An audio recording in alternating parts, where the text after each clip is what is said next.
अपने टॉपिक पे आते हुए मैं मिस्टर उमैर खालिद एडवोकेट से गुजारिश करूंगा कि माशाल्लाह आपने बड़ी मेहनत की हुई है, मैं सबकी तरफ से आपका शुक्रिया भी अदा करता हूं। तो आज ये तीनों डॉक्यूमेंट्स जो बेसिक डॉक्यूमेंट्स हैं उनके मुतालिक आप आज हमें गाइड करें। जी सर, बहुत शुक्रिया सर। सबसे पहले कि एक क्रिमिनल लॉयर जो है उसे सबसे पहले ज़रूरत होती है कि पुलिस की प्रोसीडिंग सीखने की, पुलिस के रूल सीखने की। अगर एक क्रिमिनल लॉयर को पुलिस की प्रोसीडिंग या उसके रूल्स का इल्म नहीं है तो वो कभी भी एक अच्छा क्रिमिनल लॉयर नहीं बन सकता, और ना ही वो क्रॉस एग्जामिनेशन और ना ही वो ट्रायल कर सकता। तो इसलिए ज़रूरी ये है कि एक इसमें मेरी एक रिकमेंडेशन है आप सब मेरे सीनियर्स को, दोस्तों को, भाइयों को, कि आप काइंडली जो से इसमें police rules 1934 and police order 2002 ये ज़रूर पढ़िए, और साथ पुलिस एक्ट भी। सर अब हम यहाँ पे डिस्कस करेंगे कि 3 ऐसे डॉक्यूमेंट्स जो कि इंतहाई इम्पोर्टेंट और इंतहाई अहमियत के हामिल हैं, जिसमें सर सबसे पहले आ जाता है रजिस्टर नंबर 2 स्टेशन डायरी रोजनामचा, और फिर उसके बाद दूसरा इस पे जो इम्पोर्टेंट डॉक्यूमेंट्स है सर वो सर इसमें आ जाता है रजिस्टर नंबर 19 रजिस्टर मालखाना स्टोर रूम रजिस्टर, और तीसरे नंबर पे सर इसका आ जाता है a bound book of road certificate register number 21। अब सर ये जो रजिस्टर तमाम है इनका जिक्र सर पुलिस रूल 1934 में वाजिया है, कैटेगोरिकली है, ठीक है। और ये बता दिया जाए कि इस पे शेल का वर्ड आता है कि ये एक मैंडेटरी नेचर के हैं जो कि लाजमी होने चाहिए। अब सर इसमें सबसे पहले police rule 1934 volume 3 chapter 22 rule इसका सर 45 है, जिसके अंदर एक पुलिस स्टेशन के 25 रजिस्टर्ड दिए गए हैं सबसे पहले सर। फिर सर हम बात करते हैं सबसे पहले रोजनामचा की, जो कि सर रजिस्टर नंबर 2 है, जिसे इंग्लिश में सर स्टेशन डायरी भी कहा जाता है।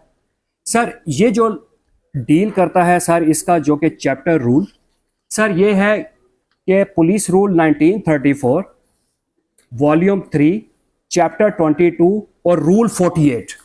रूल 48 को सर अगर आप पढ़ेंगे तो उसके अंदर लिखा हुआ है कि तमाम तर पुलिस की जितनी भी एक्टिविटीज़ हैं आया कि इसमें ऑफिशियल नॉन ऑफिशियल पर्सन जो कि पुलिस स्टेशन में जो कि दाखिल हुए हैं या फिर वहाँ से जो से उनकी रवानगी और आमद सर वो सर इसमें लिखी हुई होती है। तमाम तर जो मुल्ज़मान पकड़ कर लाए गए हैं या उन्हें जुडिशल करवाने के लिए या उनका रिमांड लेने के लिए उन्हें एक अदालत में लाया गया है, तमाम तर पुलिस की जितनी भी एक्टिविटीज़ होगी सर वो इस रजिस्टर नंबर 2 में सर वो मेंशन होगी, और इसमें सर शैल का वर्ड आया गया है और ये एक मैंडेटरी है। अब सर इसमें यह होगा कि इसमें हेड कांस्टेबल से लेकर उसके लेवल या उससे अबव रैंक के जितने भी हैं ऑफिशियल्स, पुलिस ऑफिशियल्स, वो उसमें अपनी एंट्री करेंगे। मतलब कि इसमें कांस्टेबल्स की नहीं होगी, हेड कांस्टेबल्स ये बड़ा इंपॉर्टेंट है, एएसआई की होगी, सब इंस्पेक्टर की होगी और साथ जो सा एसएचओ की होगी, कि तमाम तर इनके जो पुलिस ऑफिशियल्स है इनकी एंट्री होगी। अब सर मजीद मैं इसको आगे बढ़ाऊंगा कि इसी का ही चैप्टर 22 का रूल जो सा है सर 49 पे आ जाता है सर, 48 सर 49 पे आ जाता है। इसके अंदर सर तमाम तर वो इंग्रेडिएंट्स या तमाम तर वो चीज़ें बताई गई हैं कि पुलिस किस किस चीज़ को मेंशन करने की पाबंद है जब उनकी अराइवल एंट्री, डिपार्चर एंट्री, तमाम तर वो आर्टिकल्स जो कि मुलज़म के कब्जे से बरामद हुए हैं, और तमाम तर वो चीज़ें कि जो कि पुलिस ने जो कि थाने में जो कि की है, इवन के कोई ऑफिशियल नॉन ऑफिशियल मुलजिम आया है या कोई अपनी दरख्वास्त देने के लिए आया है या कोई अपनी रपट सबमिट करवाने के लिए आया है, ये तमाम तर उसके अंदर दी गई है। ये बहुत एक इम्पॉर्टेंट रूल्स है कि इसको समझना बहुत ज़्यादा ज़रूरी है। ये पुलिस रूल 1934, याद रखिए वॉल्यूम 3 चैप्टर 22, उसका रूल है 49। 48 में 45 में तमाम तरह रजिस्टर हैं, 48 में रोजनामचा रजिस्टर नंबर 2 का जिक्र ये किया गया है, और 49 पे इन्हें कैटेगोरिकली तमाम तर कि उस रजिस्टर में क्या क्या चीजें एंटर होंगी, पुलिस की एंट्री। और सर इसी का ही रूल हम 50 पे आते हैं। याद रखिए कि 48, 49 और 50 ये सर डील करता है इस रोजनामचे को। इसके अंदर सर बताया गया है कि जो कि रूल 50 है कि अगर कोई पुलिस वाला कि उसे कोई पुलिस की एक्टिविटी, ठीक है, जो कि वो ड्यूटी बाउंड था, सर इसमें या तो एसएचओ करेगा, या तो सर एक क्लर्क ऑफिसर करेगा, या फिर उसका असिस्टेंट क्लर्क ऑफिसर जो भी असिस्टेंट होगा सर वो दर्ज करने का पाबंद है। अगर सर कोई भी ऑफिशियल आके अपनी एंट्री को, ठीक है, अपनी किसी भी एक्टिविटीज को आया कि कोई वो पार्सल सैंपल कोई लेबॉर्ट्री के लिए गया है वहां पे सबमिट कराने के लिए, उसे वापस आया है, या किसी मुलजमान को गिरफ्तार कर लाए हैं, या फिर उसे आज जो सा हवालात से जो सा निकाल कर अदालत में पेश करना है, अगर ये तमाम तर जो कि एंट्रीज की है वो बाउंड था दर्ज करने के लिए, अगर वो नहीं करता तो वो जो सा सर डिसमिस हो जाएगा अपनी सर्विस से। तो ये एक मैंडेटरी है और इसमें बकायदा एक शेल का वर्ड सर दिया गया। तो सर ये रजिस्टर नंबर इसे 2 कहते हैं, ये है सर रोजनामचा स्टेशन डायरी। अब सर मैं इसे जो एक नॉर्कोटिक्स है, क्योंकि आज का हमारा टॉपिक नॉर्कोटिक्स का है, सर इसमें जो सा मैं से टच दूंगा इसी चीज को कि जब पुलिस वाले थाने से जिस टाइम निकलेंगे, ठीक है, तो वो बकायदा वहां पे सर दर्ज करेंगे इस चीज को कि मैं सब इंस्पेक्टर मन एसआई, ठीक है, फलां मेरे साथ ये कांस्टेबल, फलां मेरे साथ ये कांस्टेबल, और फलां ये हम थाने से रवानगी कर रहे हैं। ये सर उनकी जो सा है जो डिपार्चर एंट्री सर उसमें दर्ज हो, और वो ड्यूटी बॉन्ड है। अगर वो नहीं करते तो रूल चैप्टर 22 रूल 50 के तहत, ठीक है सर, वो डिसमिस सर हो सकता है। सबसे पहले सर आपने ये देखा इवन के सर फिर मौके पे जिस टाइम इस्तगासा आएगा नॉर्कोटिक्स का, जिस टाइम रिकवरी हो जाएगी सर, वो उस एप्लीकेशन को इस्तगासा जो कि एप्लीकेशन है सर उसे भी दर्ज करेंगे रजिस्टर नंबर 2, जो कि सर एक मैंडेटरी नेचर का, ठीक है। और ये टाइमिंग आपने देखनी है कि कब आया कि पुलिस स्टेशन से निकले पुलिस ऑफिशियल वाले, कब इस्तगासा आया और उसे रजिस्टर नंबर 2 में मेंशन किया। फिर सर एफआईआर लॉन्च हो जाने के बाद, ठीक है, इसमें जो कि एफआईआर जो कि चॉप करेगा सर वो बकायदा इसमें मेंशन करेगा कि ये इस्तगासा आया और ये मैंने ये एफआईआर नंबर उस पर मैंने दर्ज की सर, ये भी और हमने ये देखना है ड्यूरिंग ट्रायल जिस टाइम आप ये डॉक्यूमेंट्स मंगाएंगे तो आपने देखना है कि उसमें रोजनामचे पे भी कि मुकदमा नंबर लिखा है कि नहीं लिखा हुआ। फिर सर उसके बाद जिस टाइम कोई भी आईओ डिप्यूट हो जाएगा इस केस की इन्वेस्टिगेशन के लिए, तो वो भी सर जो सा बकायदा वहां पे दर्ज करेंगे, ठीक है, अपनी जो सा है वो डिपार्चर एंट्री को कि ये केस मुझे जो सा वो रेफर किया गया और मैं इस केस की तफ्तीश करने के लिए मैं मौके पे जा रहा हूं। ये भी सर रजिस्टर नंबर 2 में सर मेंशन होगा।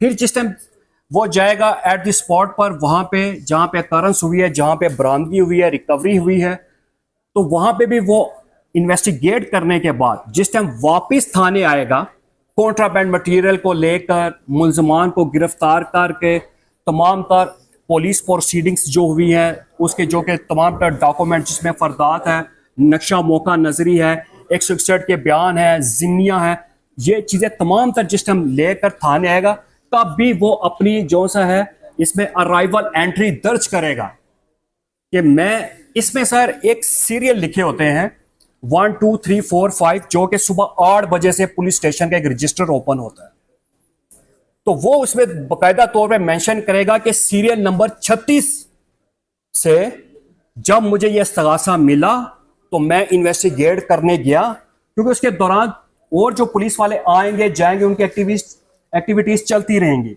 जिस टाइम वो वापस आएगा थाने में तो कहेगा कि मैं सीरियल नंबर 36 से गया था और अब मैं जो सा ये वापस आ रहा हूं, या हमें उस सीरियल से पता चलेगा कि ये किस टाइम पर गया था, और वो इसका हवाला देगा बाकायदा कि मैं जिस टाइम गया तब ये सीरियल नंबर रोजनामचे की 36 चल रही थी। मतलब कि एक पुलिस वाला सर आए हैं 1 हो जाएगा, ये गए हैं 2 हो जाएंगे, आप आए हैं 3 हो जाएंगे, ये आए हैं तो 4 हो जाएगी, ये गए हैं तो 5 हो जाएगी। तो वो अपना एक हवाला देगा कि सीरियल नंबर 36 है, 20 है, 22 है, उसके तहत मैं गया था और इस सीरियल के तहत मैं वापस आ गया। तो सर ये रोजनामचा इंतहा इंपॉर्टेंट है, ठीक है। स्टेशन डायरी सर इसे कहते हैं। और इसका रूल जो सा है सर, मैंने बताया कि चैप्टर 22 है और रूल सर इसका जो सा 48, 49 है। और अगर ये पुलिस पाबंद है, ड्यूटी बाउंड है सर, इसे दर्ज करने में अगर नहीं करती, उसमें रूल 50 के तहत सर वो अपनी सर्विस से डिसमिस हो जाए। एक तो सर हम इस पर आ जाते हैं।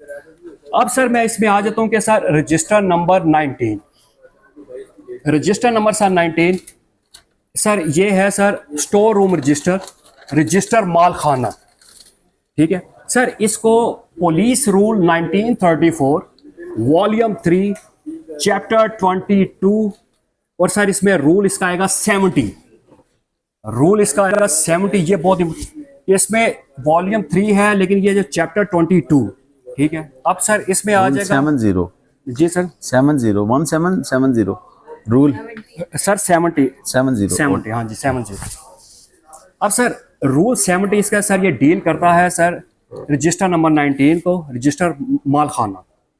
अब सर इसके अंदर तमाम तर वो आर्टिकल्स, वो चीज़ें जो कि मुलजम से बरामद हुई हैं, ठीक है, ड्यूरिंग इन्वेस्टिगेशन, ठीक है, वाइल हिज सर्चिंग, ठीक है, वो सर तमाम तर आर्टिकल्स जो से है सर वो इस रजिस्टर नंबर 19 में सर दर्ज किए जाएंगे, लिखे जाएंगे।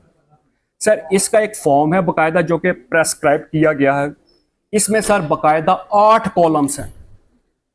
रजिस्टर नंबर 19 में, रजिस्टर मालखाना में सर 8 कॉलम्स आते हैं, जिनमें सर पहले कॉलम्स में जो कि इसके सीरियल आ जाएंगे सर। दूसरा इसका कॉलम में उस मुकदमे का नंबर, मोरखा, ऑफेंस, ठीक है सर, ये सर दिया जाएगा। और इसके तीसरे पे सर जिस शख्स ने आके मालखाना में उस मटेरियल को, उस आर्टिकल को सबमिट करवाया है सर, वो सर इसमें मेंशन हो जाएगा। और प्लस उस पर डेट मेंशन होगी। ये बहुत इंपॉर्टेंट है कि किस तारीख को उसने जो सा है ये मटेरियल सर मालखाना के पास सबमिट कराया। और इसका जो कि सर कॉलम नंबर जो 4 है उसके अंदर तमाम तर इसकी तफसील आ जाएगी कि 2 पार्सल आए जिसके अंदर कॉन्ट्राबैंड मटेरियल चर्च जो सी थी वो 1300 ग्राम थी और उसका सैंपल जो सा है वो कोई 50 ग्राम था। इसके अलावा इसे जो पर्सनल सर्च से इससे कोई वॉलेट, मोबाइल फ़ोन, पैसे जो कि रिकवर हुए हैं सर वो भी इसमें सब कुछ मेंशन कर देगा। और फिर इसके अगले जो कॉलम्स है, जिस टाइम इसी तरह कॉन्ट्राबैंड मटेरियल का पार्सल जिस टाइम वो for onwards transmission to the office of PFSA, जिस टाइम वहां पर वो लेकर जाएगा तो सर वो वहां पे बाकायदा तौर पर उसकी जो लेकर जाएगा पुलिस ऑफिशियल, उसका नाम वहां पे सर दर्ज होगा सर। फिर वो डेट दर्ज होगी कि ये किस दिन लेकर गया है। और जहां पे बाकायदा तौर पे एक रोड सर्टिफिकेट नंबर लिखा जाएगा कि किस रोड सर्टिफिकेट के नंबर के तहत वो लेकर गया। तो सर ये मोस्ट इंपॉर्टेंट है कि इससे आप जिस टाइम कॉन्ट्राबैंड मटेरियल, कोई भी चर्च या कोई भी इस तरह की चीज़ जो कि प्रोहिबिटेड है सर बरामद होती है, इवन कि ये नहीं पिस्टल भी सर हो सकती है, कोई भी ऐसी चीज़, तो वो बाकायदा सर एक रजिस्टर नंबर 19 में सर वो दर्ज की जाएगी। जो दर्ज करा रहा है सर उसका नाम भी, जिस डेट को भी है उसका नाम भी, उस आर्टिकल की तफसील भी, जब वो इसकी फॉरेंसिक के लिए गया है सर उस दिन की डेट भी इसमें मेंशन होगी, कौन लेके जा रहा है सर वो भी उसका नाम भी लिखा जाएगा, और वो जिस रोड सर्टिफिकेट के थ्रू लेकर गया है वो भी ये मेंशन हो जाएगी। और याद रखिए कि रूल इसका जो कि 70 है, 70 चैप्टर 22 रूल 70 जो सा है सर वो यही डील करता है। यहाँ पे सर शेल का वर्ड है कि बाकायदा तौर पे सर ये एक मैंडेटरी है, ये उन्हें लिखना लाजमी है कि दौरान ट्रायल आपने एक तो रोजनामचा चेक करना है, ठीक है, कि जिसका आपको पता लगे कि पुलिस ऑफिशियल किस टाइम गई, किस टाइम वापस आई, और साथ आपने रजिस्टर नंबर 19 चेक करना है, ठीक है, रूल 70 के तहत, ठीक है, जिसमें यह कि आया कि वाकई में इतना जो कि मोरम मालखाने के पास इसका जो कि कस्टोडियन ऑफ स्टोर रूम होगा, डेट इज कॉल्ड मोहर्रर माल खाना। वो मोहर्रर माल खाना कहलाएगा कि उसने आया कि वाकई में इतनी कॉन्ट्राबैंड जो कि चर्च थी वो रिकवर्ड की है, अपने कस्टडी में रखी है कि नहीं, और किस तारीख को रखी है, और किस तारीख को ये सैंपल गया है। तो ये चीज़ें जो सा है आप उसे वो वेरीफाई कर सकते हैं, ठीक है, कि रोजनामचे से कि कब बरामदगी हुई, जब वो वापस आए, और इस पे क्या डेट है। तो ये सारी चीज़ें आपको बहुत ज़्यादा हेल्पफुल होंगी आपके ट्रायल में भी, और केस जो सर वो मेरिट पे से फैसले के लिए बहुत ज़्यादा ज़रूरी है। अब सर मैं इस पे तीसरे आ जाता हूँ। सर इसमें तीसरा जो कि रजिस्टर इनका है सर, वो है register number 21, road certificate, a bound book of road certificate. अब सर इसका police rule 1934 chapter 22 sir rule 72 72 के तहत सर इसमें रोड सर्टिफिकेट का सर जिक्र किया गया, जो कि सर उसके अंदर तमाम तरह इसकी सर तफसील दी गई है, जिसमें सर स्पेशली जो सा बताया गया है कि कोई भी पुलिस ऑफिशल्स जिस टाइम आया कि कोई चालान है, लाजमी नहीं कि ये इसमें कोई मटेरियल ही चालान भी हो सकता है, या फिर सर इसमें कोई कॉन्ट्राबैंड मटेरियल उसका सैंपल, ठीक है, फॉरेंसिक के लिए, या कोई भी ऐसी चीज़ जो कि मालखाना में मौजूद है, ठीक है, या फिर at the time of recording of evidence ज़रूरत है अदालत को, ठीक है, तो जिस टाइम वो अपने इख्तियार में लेगा, ठीक है, उसे एक कानूनी तौर पे एक राइट होगा उसे कि वो कैरिंग कर सके उसे, ठीक है, लेकर जा सके, तो वो उसे ऑथोराइज्ड करती है, उस शख्स को इख्तियार देती है कि ये इस टाइम मेरी कस्टडी में है और मैं कानूनी तौर पर मैं इसका हक रखता हूँ। अब एक पुलिस वाला जिस टाइम उस सैंपल को PFSA के ऑफिस लेकर जाएगा, ठीक है, उसकी फॉरेंसिक के लिए, तो बकायदा वो रोड सर्टिफिकेट पहले इशू करवाएगा, फिर वो रोड सर्टिफिकेट से ऑथोराइज्ड होगा, ऑथोराइज्ड होने के बाद मोहर्रर मालखाना के पास जाएगा, फिर उसके बाद उसे बताएगा कि इस सैंपल को मैं लेकर जा रहा हूं, और वो बकायदा उस रोड सर्टिफिकेट का नंबर रजिस्टर, जैसे कि मैंने पहले बताया, रजिस्टर नंबर 19 में दर्ज करेगा और उसका नाम लिखेगा और उसके सिग्नेचर लेगा, ठीक है, और वहां पे उसे सिग्नेचर के बाद जिस टाइम वो कलेक्ट उसे करेगा, अपनी उसे कस्टडी कब्जे में लेगा, तो वो बाकायदा तौर पर थ्रू रोड सर्टिफिकेट वो ऑथोराइज्ड हो जाए। सर ये 3 रजिस्टर हैं जो कि बहुत इंपॉर्टेंट। अब सर मैं इन्हें आगे सर चलता हूं कि अब हमने इन रजिस्टर को कैसे टैली करना है, आया कि हम ऑथोराइज्ड हैं इन्हें टैली करने के लिए कि नहीं, क्योंकि बहुत सारे पुलिस के ऐसे डॉक्यूमेंट्स हैं जैसे कि ड्यूटी रोस्टर है सर, वो जो सा प्राइवेट डॉक्यूमेंट्स है वो आप टैली नहीं कर सकते, उसकी इंस्पेक्शन नहीं कर सकते। पहले हमने कानून की रूह से ये देखना है कि हम इन रजिस्टर को देख भी सकते हैं कि नहीं देख सकते, तो हम इसे थ्रू कोर्ट कैसे जो सा ना इनको हासिल कर सकते हैं, कोर्ट कैसे जो सा इसमें ऑर्डर कर सकती है कि इन्हें प्रोड्यूस किया जाए, किस लॉ के तहत, तो हम किस लॉ के तहत इसमें एप्लीकेशन मूव कर सकते हैं। ये बड़ा इंपॉर्टेंट है कि इन्हें हमने मेंटेन कैसे करना है। ये तो मैंने आपको बता दिया यहाँ पर कि इन रजिस्टर की इंपॉर्टेंस क्या है, इनके फंक्शंस क्या है, इनके जो के तमाम तर तफसील तो है, लेकिन इन्हें देखने का तरीकाकार क्या है, इन्हें हम कैसे मंगवा सकते हैं, दौरान ट्रायल हम इन्हें कैसे इंस्पेक्ट कर सकते हैं, क्योंकि ये ना तो अदालत में आते हैं, ना तो ये चालान के साथ आते हैं, और ना ही आप जो पुलिस स्टेशन दे और ना ही वो आपको देखने देंगे और ना ही वो आपके हवाले करेंगे। तो इसका सर सबसे पहले ज़ाब्ता फौजदारी CRPC में सर सेक्शन है 265F7,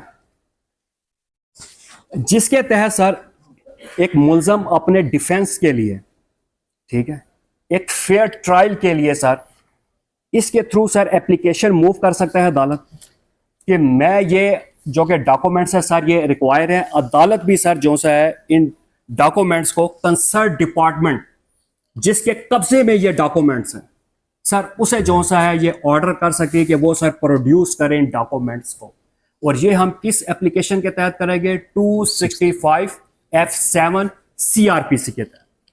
अब सर क्या होगा कि अदालत जो सी है इस एप्लीकेशन पर सेक्शन 94 CRPC के तहत, ठीक है, वो कंपेल करेगी। और इसमें सर एक और चीज़ है कि खाली सिर्फ अदालत ही नहीं, इसमें बकायदा एक पुलिस ऑफिसर का भी वर्ड यूज किया गया है कि एक पुलिस ऑफिसर भी किसी भी शख्स को कंपेल कर सकता है sir, power to summon to produce the documents और अदर थिंग्स। ये लाजमी नहीं कि इसमें सिर्फ एक जज ही, एक पुलिस ऑफिसर भी, क्योंकि हम ड्यूरिंग इन्वेस्टिगेशन तमाम तर जितनी भी डॉक्यूमेंट्री कुछ चीज़ एविडेंस जो पुलिस को देते हैं या पुलिस हमसे लेती है वो इसी सेक्शन के तहत ही लेती है, सेक्शन 94 सीआरपीसी के तहत। अब इसमें जो कि सेशन कोर्ट है, जो कि मुतलका अदालत है, वो इस पे प्रोसीड करेगी सेक्शन 94 सीआरपीसी के तहत। इसमें जो कि कंसर्न डिपार्टमेंट है उसे कंपेल करेगी सर, वो जो है ना, power to summon to produce the documents और अदर थिंग, कि ये जो से डॉक्यूमेंट्स है ये अदालत को प्रोवाइड किए जाएं। और सर इसमें मैं हवाला एक दूंगा कि article 10A constitution of Pakistan, जो कि राइट टू फेयर ट्रायल का सर हक देती है। और फेयर ट्रायल क्या है सर? फेयर ट्रायल ये तो है कि हमें तमाम तर वो डॉक्यूमेंट्स जो कि हमारे डिफेंस के लिए काम आ सकते हैं सर, वो हम मंगवा सके, हमें एक फेयर ट्रायल का मौका दिया जा सके। अब सर एक चीज़ यहाँ पे मैं आपको वाज़ा कर दूँ, अब मैं आऊँगा सर कानून शहादत की तरफ, इसी टॉपिक को लेकर। सर इसमें ये याद रखिए कि these all documents, I repeated that, कि these all documents are called public documents under article 85 of कानून शहादत। ये तमाम तर सर पब्लिक डॉक्यूमेंट्स हैं, any person can inspect these documents, इसमें कोई ममानत नहीं है, ठीक है। और सर इस पे जो सा है आर्टिकल 87 के तहत ऑफ कानून शहादत की, ठीक है, इसमें अदालत हमें सर जो सा सर्टिफाइड कॉपी सर मुहैया करेगी सर, जो कि हम उसके इंस्पेक्ट कर सकेंगे। याद रखिएगा कि ये सेक्शन 72 सीआरपीसी, ठीक है, अगर आप उसका मुलायजा करें तो वो बार्ड है कि हम इसमें जो कि केस डायरी है जिन्निया सर उसे इंस्पेक्ट नहीं कर सकते, उन्हें नहीं देख सकते सर। ये तो ये it is not barred by the section 72 CrPC, तो ये बार्ड नहीं है सेक्शन 72 सीआरपीसी के तहत। हम सर इसकी बाकायदा जो है सर इंस्पेक्ट कर सकते हैं, इसकी इंस्पेक्शन कर सकते हैं इन डॉक्यूमेंट्स की। तो सर ये चीज़ में वाज़ेह थी कि आपने इसमें एप्लीकेशन 265F7 के तहत मूव करनी है। अदालत इस पे सेक्शन 94 सीआरपीसी के तहत इसे प्रोसीड करेगी, उसे इख्तियार है, इवन के साथ पुलिस वाले को भी इख्तियार है, ठीक है, कि ड्यूरिंग इन्वेस्टिगेशन वो किसी को भी जो सा कंपेल कर सकती है कि वो प्रोड्यूस करे ये डॉक्यूमेंट्स, ठीक है। और सर ये आर्टिकल 85 के तहत पब्लिक डॉक्यूमेंट्स है, और हम इसकी आर्टिकल 87 कानून शहादत साहब में इसकी कॉपी ले सकते हैं। और सर इसमें जो कि है article 10A constitution of Pakistan, जो कि हमें सर राइट देता है कि हम जो सा है एक राइट टू फेयर ट्रायल की, तो ये हम सर कर सकते हैं। तो ये सर आज के जो कि टॉपिक्स था सर पुलिस रूल्स के हवाले से, और सर इसमें जो सेक्शन जो 2-3 सेक्शन थी सीआरपीसी के हवाले से, कानून शहादत के हवाले से, और सर इसमें article 10A constitution of Pakistan के हवाले से। तो ये 3 डॉक्यूमेंट्स हम सर इनकी रूह से हमें राइट भी है, और हम सर इनका जो कि इंस्पेक्ट इन्हें देख सकते हैं, टैली कर सकते हैं। और बकाया जो कि पुलिस रूल्स हैं वो मैंने आपको सारे वो क्लियर कर दिए। तो ये बहुत इंपॉर्टेंट है। तो इनके कॉलम्स के भी आया कि मैंने रजिस्टर नंबर 19 के बारे में बता दिया कि वो कितनी अहमियत के हामिल है। उसमें 8 जो से कॉलम्स दिए गए हैं। तो ये तमाम तर चीज़ें जिस टाइम आप देखेंगे तो आपका केस जो सा वो बहुत ईजी हो जाएगा। क्या है कि कॉन्ट्राबैंड मटेरियल कब पकड़ी, कब जो सा वो सबमिट हुई, ठीक है, मोहर्रम माल खाने के पास, और कब उसे जो कि एक ऑफिशियल जो कि लेकर गया, तमाम तरह इसमें चीज़ें की। बहुत शुक्रिया sir, thank you so much. Thank you very much. Mister Umair Khalid थे, आपको डिटेल बताई। सिर्फ 2 चीज़ें ऐड करना चाहूँगा। देखिए, रोड सर्टिफिकेट की ज़रूरत क्यों होती है, ये इम्पॉर्टेंट है। ये डॉक्यूमेंट्स है ना, हर चीज़ का कोई ना कोई कानून में मकसद होता है। रोड सर्टिफिकेट की ज़रूरत इसलिए होती है कि जब भी कोई रिकवरी होती है, आप देखते हैं कि जब भी किसी जगह कोई रिकवरी होती है, हमारे पास बहुत सारी FIRs ऐसी आई हैं जिस FIRs पे पुलिस ऑफिशियल्स पे FIR हुई है कि ये नारकोटिक्स सेल कर रहे थे या ये ट्रैफिकिंग कर रहे थे नारकोटिक्स के हवाले से। वो क्यों होती हैं? वो इस वजह से होती हैं कि जब वो इलीगली मूव कर रहे होते हैं तो उस पर लॉ क्या है कि एक पुलिस ऑफिसर यहाँ से लेबॉर्ट्री लेके जा रहा है या किसी और जगह वो किसी आला अफसर के पास इवन कोर्ट में प्रोड्यूस कर रहे हैं, रास्ते में उस पर रेड हो जाता है और उससे रिकवर हो जाती है, उसके पास ये डिफेंस होता है कि मैं ये आर्टिकल सेक्शन 94 के तहत कि मैं ये देखें उसमें एनी ऑफिसर का जो वर्ड इस्तेमाल हुआ ना वो इसलिए हुआ कि एक तो कोर्ट मंगवाती है कि आप आए और जो माल मुकदमा इसे कहा जाता है ना वो लेके आए, केस प्रॉपर्टी लेके आए, वो थाने का जो भी फासला होगा कोर्ट से वो वहां से ट्रैवल करेगा और लेके आएगा। तो उसके लिए उसके पास अगर रोड सर्टिफिकेट उसके पास मौजूद होगा तो वो उसको कैरी करके ट्रैवल कर सकता है। दूसरा इसमें आता है कि देखें अब एक तो यहाँ पे आ गया, दूसरा एनी ऑफिसर का क्या हुआ? देखें जब इंक्वायरी लगी होती है, इंक्वायरी होती है हाई ऑफिशियल्स के पास, एसपी रैंक का कोई बंदा उसे इंक्वायर कर सकता है। तो जब वो इंक्वायरी करेंगे तो वो भी तो मंगवा के देख सकते हैं कि क्या जो आपने इससे रिकवर किया कि वाकई वो कॉन्ट्राबैंड थी या नहीं थी। तो इसलिए इसकी इंपॉर्टेंस बहुत अहम है रोड सर्टिफिकेट की। रोड सर्टिफिकेट के बगैर अगर कोई भी वो लेके किसी जगह जाएगा तो कानूनी तौर पे उसकी कोई अहमियत नहीं होगी। सिमिलरली डेली डायरी में जो रवानगी के टाइम की अहमियत है वो बड़ी इंपॉर्टेंट है। वो इसलिए होता ये है कि आपको बताऊं कि क्रॉस एग्जामिनेशन में कैसे हम इससे प्रूव कर सकते हैं। वो ये होता है कि ये लोग अचानक जाते हैं, किसी को किसी जगह से उठाया, वहां से उठा के एफआईआर किसी और जगह की दे दी, ठीक है। अब वहां से जब उठा के लेके जाते हैं तो इनके पास अगर इन्होंने किसी के घर पे रेड करना है तो रवानगी में होता है ना कि हमने फलां जगह हमें इतला मिली है, हमने फलां जगह जाके फलां जगह से करना है। तो रवानगी इसलिए लिखना जरूरी होता है और ये नहीं लिखते, रवानगी होती कोई नहीं। फिर आप जो हम इन एप्लीकेशंस का आपको बता रहे हैं, वुड यू बिलीव कि मेरे अंदाजे के मुताबिक 99% लॉयर्स को इन एप्लीकेशंस का, इन डॉक्यूमेंट्स का पता ही नहीं है, ठीक है। इसलिए आपको बताना चाह रहे हैं कि ये डॉक्यूमेंट्स अगर आप हासिल कर लेते हैं तो फिर ही क्रॉस एग्जामिनेशन करते हैं। ये देखें, मैं समझता हूं कि ये प्रोफेशनल नेग्लिजेंस है और प्रोफेशनल मिसकंडक्ट है कि अगर हम अपना होमवर्क किए बगैर क्रॉस एग्जामिनेशन कर देते हैं। सपोज आपके पास ये तीनों डॉक्यूमेंट्स नहीं है, रजिस्टर नंबर 2, रजिस्टर नंबर 19 और रजिस्टर नंबर 21, कोई बोले ना जी 21, ठीक है। ये बेचारे मेहनत करके हैं, यही बोले ये तीनों कौन से, रजिस्टर नंबर 2, रजिस्टर नंबर 21 और 19, ये 3 रजिस्टर आप हासिल नहीं करते थाने से और ये हासिल किए बगैर जाके क्रॉस एग्जामिनेशन कर देते हैं। क्रॉस एग्जामिनेशन स्टार्ट करते हैं और क्रॉस एग्जामिनेशन स्टार्ट करते हुए कहते हैं कि ये दुरुस्त है कि मोरखा फलां डेट को आप ड्यूटी पर मौजूद ही नहीं थे। जब आप ये बात करते हैं ना, क्योंकि अहमद रवानगी आपको किस रजिस्टर से पता चलेगी? वो कहता है जी मैं तो उस दिन ड्यूटी पे ही था, आपके पास उसको काउंटर करने के लिए कोई डॉक्यूमेंट मौजूद ही नहीं, आपने हवा में एक तीर चला दिया। इसके लिए देखें, आपके पास अगर एक रजिस्टर मौजूद होगा जिसमें उसकी आमद और रवानगी का लिखा होगा। अब आमद और रवानगी में क्या लिखा होगा? होता ही है कि हर आईओ की अपनी टीम होती है, वो अपने एतमाद के बंदों को जाता है, रिकवर करता है और उनको खामखा विटनेस डाल देता है। वो मौके पे मौजूद नहीं होते, उस दिन उसका वो मुलाजिम है ही छुट्टी पे, वो जिसका नाम उसने रिकवरी में डाला हुआ है, जिसने आगे बाद में साइन किए हुए किसी डॉक्यूमेंट पे। अब आपके पास रजिस्टर होगा और रजिस्टर में आप देखेंगे तो उसमें होगा जी कि फलां फलां की रवानगी इस डेट पे हुई है, फलां फलां तो इस डेट पे मौजूद ही नहीं। तो फिर आप जब आप क्रॉस करेंगे तो आप उससे कहेंगे कि ये दुरुस्त है कि आपने इस अपने जो यहाँ पे लिखा है कि मेरे हमरा फलां फलां फलां मुल्जम थे, ये दुरुस्त है कि वो मुल्जम छुट्टी पे था। अब आप कैसे करेंगे उसको काउंटर? उस तरह करेंगे जब आपके पास रिकॉर्ड में कोई डॉक्यूमेंट अवेलेबल होगा।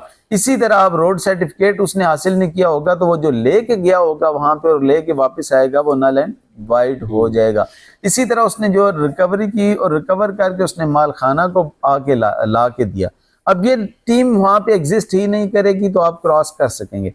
तो क्रॉस एग्जामिनेशन एक आर्ट है जिसको काउंटर करने के लिए आपके पास देखें, आपने सवाल वो करना है जिसका आपको 100% श्योर हो कि इस सवाल का जवाब ये आएगा, जिसका 99.9% भी आपको ये श्योर हो लेकिन 0.1% आपको डाउट हो कि ये ना हो इसका जवाब ये आ जाए। सपोज आप सवाल करते हैं कि ये दुरुस्त है कि मोरखा फलां को आप छुट्टी पे थे, अब आपके जहन में जरा सा भी डाउट हो ना कि नहीं उस दिन वो कहेगा नहीं जी मैं उस वक्त ड्यूटी पे था, उस दिन मौजूद था, ड्यूटी पे था।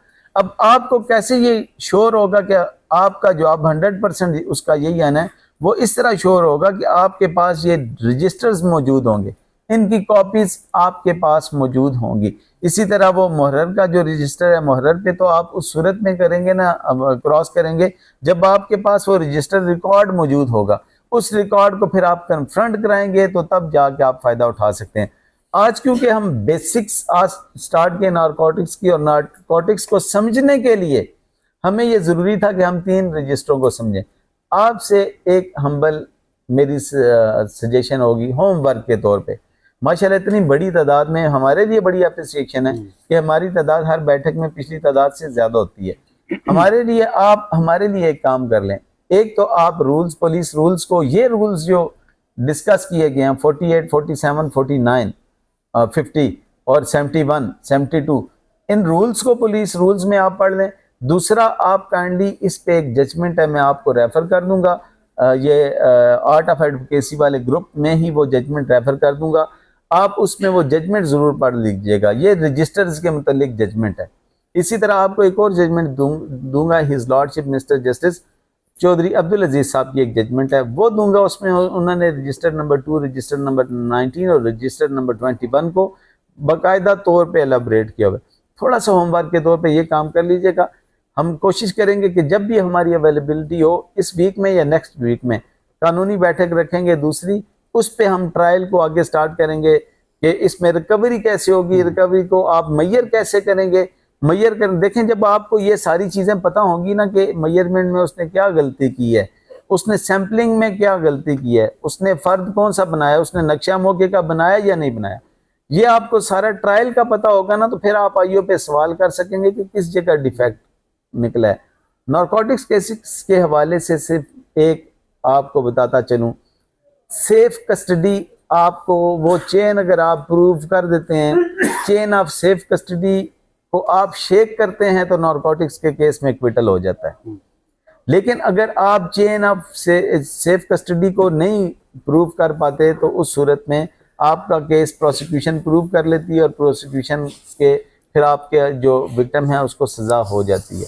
देखिए, मैंने पहले भी एक डिटेल से डिस्कशन की हुई है जिसमें बताया कि क्रिमिनल प्रैक्टिसिंग लॉयर क्या करता है कि वो प्रोसिक्यूशन के डिफेक्ट निकालता है, उनको हाईलाइट करता है और फिर ट्रायल का जो राइट होता है उसको एक्सरसाइज करते हुए वो अपने क्लाइंट के लिए रिलीफ लेता है। उसमें ये नहीं कहता कि कैसे हुआ कैसे नहीं हुआ। अभी क्योंकि हम लोगों ने सिर्फ स्पेसिफिक रहना है इसी टॉपिक पे इस हवाले से, तो नेक्स्ट डेट पे हम कोशिश करेंगे कि अभी रजिस्टर्स आ गए, अगर रजिस्टर्स का आपके मुतालिक इसमें कोई सवाल हो वो भी बताइएगा। नेक्स्ट डेट पे हम जब रेड होगा, रेडिंग पार्टी तश्कील कैसे दी जाती है, रेडिंग पार्टी वहाँ पे रेड कैसे करती है, उसके बाद वहाँ पे वो रिकवरी कैसे करती है और वहाँ पे 161 की स्टेटमेंट कैसे लेती है, नक्शा मौका वो कैसे बनाती है।